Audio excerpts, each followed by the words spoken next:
What's going on, all my sexy people? Welcome back to the channel. Take a look at the most manipulated stock you will ever see in your life. Right here, feast your eyes on it. Its ticker is AMC, down about 1.75%, which I did expect a bigger move, but I'm not even saying this because of the move that we are really seeing today. This has been something I have noticed for a while now. The hedge funds, the market makers, they want to keep AMC under a certain prices by certain days. Last week, it was under 23, and it's still under 23 because why? There's a lot of options that were to run into the money last week if the stock were to close over 23, but it didn't happen. Why did it not happen? That's what we're going to expose here in this video. And I think it's pretty clear to see.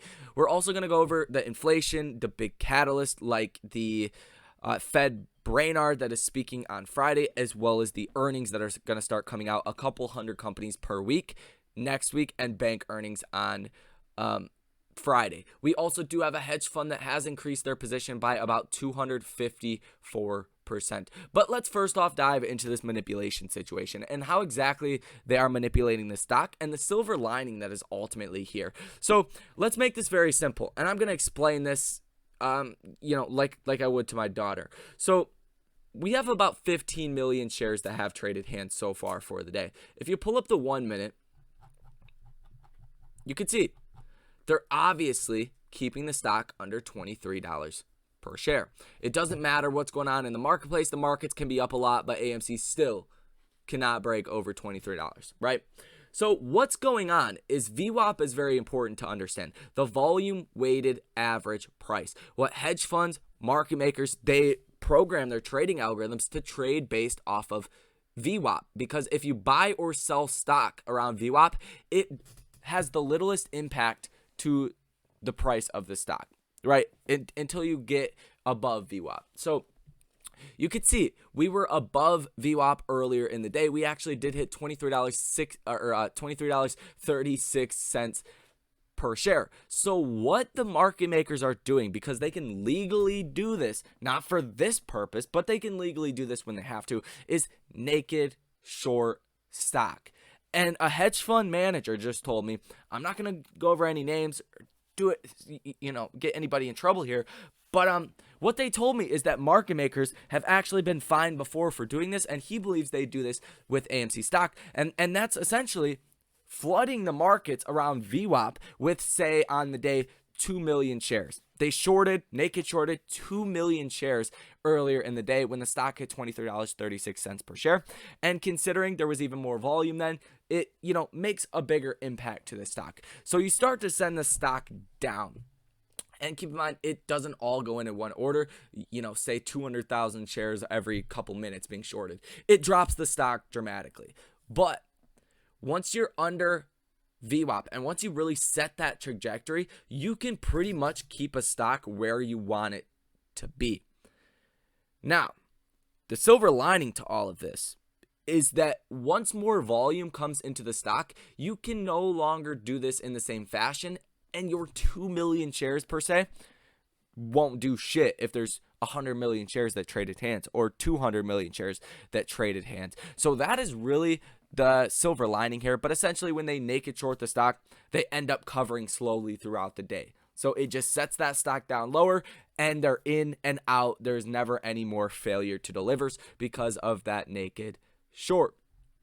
So that's what has been going on. And that's why the stock is pinned. And that's the silver lining.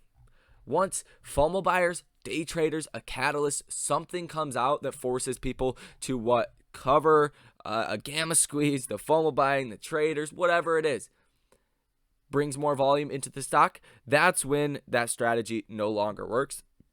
And that's when the manipulation really won't matter. You think the short squeeze is really going to matter? Well, manipulation is really going to matter during the short squeeze. No, nobody's going to be able to control this. Not the SEC, not your fucking mom or your family buying stock, not nobody. Nobody is going to be able to control this. Young Biden ain't going to be able to control this if you wanted to. So that's the situation. Just wanted to clear that up for you guys. That's what's going on, and that's why you see the stock pinned at certain prices on certain days because of the financial incentive here. So that's also why you shouldn't let a market maker also have a hedge fund conflict of interest. But that's for a different video. As far as the technical analysis right now, we obviously have to break out past $23, and then we have to break out past the 20-day simple moving average. That's at about $26.20 per share. I do expect that to happen. I'm not sure exactly when. If earnings are good, Fed Brainerd, which is basically the second runner up to Jerome Powell, so it's important what she says. If those two things are good, then I would expect more volume to come into some of these mid-cap stocks, like the ones that have been getting beaten down. Typically, we'll see the bigger bounce. Typically. Who knows? 2022 is setting up to be a weird one already. But that's basically what's going to happen throughout the rest of the week. Fed Brainerd, as well as the bank earnings that are on Friday. And then after Friday, next week, you're going to see hundreds of companies start to report every single week. And based off of those earnings, you're either going to see the markets take a turn for the downside or a turn for the upside. If earnings growth is higher than inflation worries, right? Let's say inflation's 7%, but companies are still growing at 10 or 15%, which the average growth rate for an S&P 500 company is 7.7%, then that's good. If you start to see companies that their earnings are slowing down, but you also see high inflation, that's the worst case scenario. And the Fed tightening, that's the worst case scenario. You don't want to see that. So earnings are actually going to be very important. So that's basically the scoop on that. Inflation, 7%, right on expectation. So I was really hoping it would be either above 7% or under 7% to basically throw off what the markets were pricing in. Because, if inflation expectations were 7% and they come in at 7%, it's like we expected it to come in at 7%. Hopefully you guys understand that and that makes some sense. But it is the highest rating since June 1982. Kind of wild. As far as the Ortex data, we'll go ahead and refresh this page. We're looking at 19.35% short interest of free float. This is going up yet again, almost 100 million shares that are estimated to be sold short. The exchange reported short interest data came out yesterday, and that was at 18.46%. The share utilization is at 76.33%, and the days to cover is at 2.5, still ticking up in the right direction. You want this as high as possible because it's a gauge to show you how hard it is for shorts to cover on their short positions if they wanted to. And it's basically just saying, hey, there's a lot of shorting that's happening. There's low volume. So all of this very bullish overall. As far as this 13F filing that we are getting, this is from DNB Asset Management coming out just today. They increased their shares change column right here. Oh, fuck. What'd I do, bro? Increased by 254%.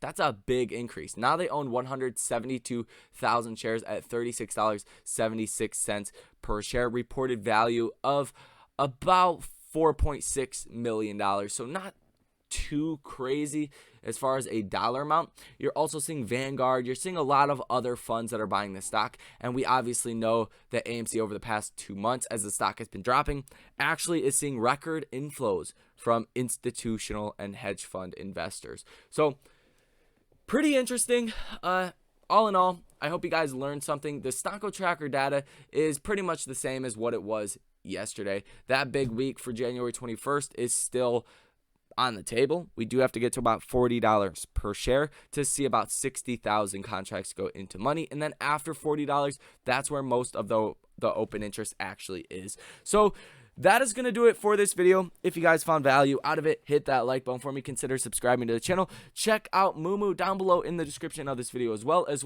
Public and Webull. If you guys want access to all of my trades, which we have been killing it over there, check out that link pinned down below in the pinned comment. Love and appreciate you guys. Thank you for watching. I will see you in the next one.